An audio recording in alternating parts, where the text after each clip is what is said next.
அரசியல் ராஜதந்திரம் என்பது திமுகவிற்கு கைவந்த கலை.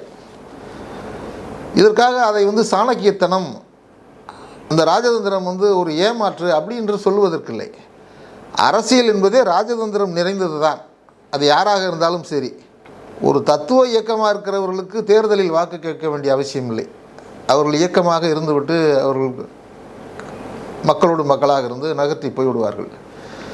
அதிகாரத்திற்கு வர வேண்டும், அதிகாரத்தை தக்க வைக்க வேண்டும் என்றபோது தன்னுடைய நிலையிலிருந்து எந்த அளவிற்கு அவர்கள் முன்னேறி ஆட்சியிலே சாதனைகள் செய்து மக்களை அணுகி அந்த கட்சியை கட்டமைத்து அதன் மூலமாக ஏற்ற இறக்கங்களை எல்லாம் சந்தித்து பல படிகளை தாண்டி, பள்ளங்களை தாண்டி, மேடுகளை தாண்டி, புயலை தாண்டி, கலைஞர் பாணின்னு சொல்லலாம், நான் தென்றலை தீயை தென்றலாக தழுவியவன் சொல்லுவார்.